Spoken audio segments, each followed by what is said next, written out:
Hello and welcome to another episode of Meanbrews. Today I'm covering Ordinary Bitter. Sorry I've been away for a while. I've been working on my NHC presentation. If you're headed to HomebrewCon this year, you can catch one of my sessions. It will be a Meanbrews session on American Porter, and we'll be trialing three different versions of. One is the Meanbrews, one a very old award winner, and one kind of in the middle realm. 1985 and 2004 are the two other recipes. So make sure you attend my session and you can try some of these Meanbrews recipes. Let's get right into the Ordinary Bitter data. I found 19 Ordinary Bitter recipes that had won medals. One was Best of Show, 15 gold, and 2 bronze, no silvers. Here's the years that of the recipes, award-winning recipes. I found a pretty good sweep from 1984 to 2020, with most of them being in today's nearer to today. The BJCP style is 11A. Low gravity alcohol and carbonation make this an easy drinking session beer. The malt profile can vary in flavor and intensity, but should never override the overall bitter impression. Drinkability is a critical component of the style. Looking at the 30 years of history, we're seeing a bit of evolution. Not to be surprising as ingredients change, availability changes over time.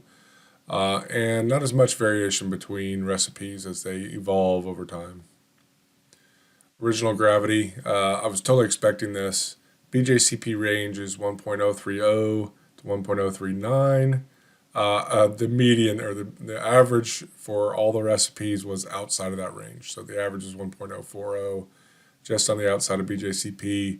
And that's where I'll be, right at the average, 1.040.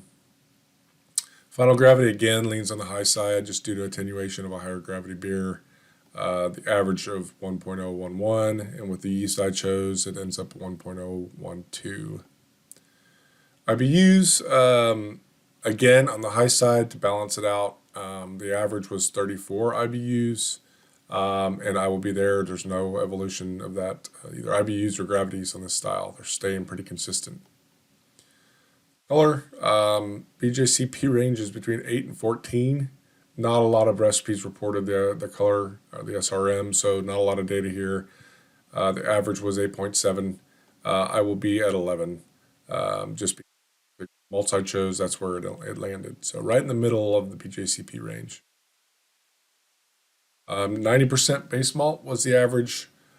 Crystal was 7.8. Toasted malts 1.2. Adjuncts 1.1%, and roast just a scant fraction of one recipe used very little roast just for some color, I bet. Looking at the base malts, all malts, 100% of the recipes used base malts, anywhere between about 81% and 100% of the grist. If I zoom in on the others, I'm going to be right at the lower end here, 80%. If I zoom in on the others, the next most prominent is crystal malts. Almost all of them use a crystal malt of some sort, between 4 and 15% of the grist, with an average of about 9%. Next most prominent, and then it just drops off. Toasted malts, a quarter of the recipes use toasted malts, and a fifth of the recipes use adjuncts, right around the 6% average, and then that one recipe used a roasted malt. I will be using right at the average for crystal, right at 9%. 5% for a toast, and 6% for an adjunct. And you're wondering why I'm using these two, and the reason is they're increasing in their usage. Some years 100% of the recipes use them. So toasted malts and adjuncts are being more and more used, and I'm going to use a flaked. I'll just get right to it. A flaked and a special roast for my toasted and adjunct malts for this recipe. Also, the amount of crystal malts being used over time. The average was about 8, and this is increasing to 9. This is biased to the right because there's so many more recipes over here, but over time, the amount of crystal malts used is definitely increasing. Base malts, we saw a pretty even split between MO and Maris Otter or Golden Promise with pale malt, just regular two-row malt. Little bit of an increase over pale malt with Maris Otter. I also had some of the recipes use Munich and wheat as other base malts. I will be using Maris Otter as my base malt at right around 80% of the grist. And the reason is, as Maris Otter became more and more available, we saw an increase in the number of recipes that use them. And then as we saw a drop off in the pale malt, just American 2-row pale malt used, which makes sense. You want to use ingredients from the country of origin of the style. Crystal malts, you see the sweet spot is between 4 and 6, maybe 7%. However, very few recipes use a single crystal. So when you look at the summation, it moved it to 9 as an average. The most prominent was a medium crystal, right around 6% of the grist. And then a dark crystal, between 4 and 5%. Carapils in a quarter of the recipes, used about 5%. And then a light crystal and a special B used in very few recipes. I'll be using medium crystal at 4.9 and a dark crystal at 4.1 to give me that 9% total. And that's because we're really seeing the usage. Recipes using dark crystal is just more and more prominent recently. So not very prominent at all early on, but nowadays it just seems that's what wins. Toasted malts, again, not a lot of recipes use toasted malts, but it is curving or trending upward. 3 different toasted malts were used, special roast and biscuit malt, both in about 11% of the recipes, and then amber malt in 1 recipe. And I'll be using special roast at 5%, which was the average for all toasted malts. One recipe used black malt at about 0.5% of the grist. I won't be using a roasted malt. And I missed adjuncts. Adjuncts, I will be using a flaked barley as an adjunct for my recipe. And I'm sorry I missed that. I'll try to include that in the description. So look, and I'll put some percentage points there and what was used as well. Bittering hops, we had 12 different bittering hops used. EKG was the most prominent, and Fuggles, obviously 2/3 of the recipes, if you include Challenger. More than 2/3 of the recipes used a British origin hop, which is what it should be. I'll be using EKG in my recipe. Boy, this is not crystal. This is bittering hops. So what we're seeing here is a trend in time of both Fuggles as a bittering hop and EKG as a bittering hop, and it's just they're flipping the places here. So earlier on it was Fuggles, and now it's more EKG. Flavor hops, EKG and Fuggles, most prominent. We only had 6 used here. I'll be using EKG. Aroma hops, we had 7 used, EKG being by far the most prominent. 3/4 of the recipes, either EKG or Fuggles. Again, I'll be using East Kent Goldings. We had one recipe use EKG as a dry hop, and I won't be doing this. Just was not used in more than 1 recipe. So looking at the rate of hop additions, looking at the black curve first, which is flavor hops, anywhere between 0.1 and 0.3 ounce per gallon with an average of 0.15. It's about 2/3 of the recipes used a flavor hop. 90% of the recipes use an aroma hop. And that average, the range is bigger, between 0.05 and 0.33, somewhere there, with an average of 0.18 ounces per gallon. That's like 1 ounce in a 5.5 gallon batch. And then the one dry hop over here at 0.1 ounce per gallon. I will be using aroma right on that average, but on the high end for flavor, because we are seeing, first of all, the number of recipes using flavor hops, it was 60, it was 2/3 before, and that's moving upward with time. So we need to be using a flavor hop for this style. And then the rate of hops used there is going up as well to about that 0.2, which I selected for my recipe.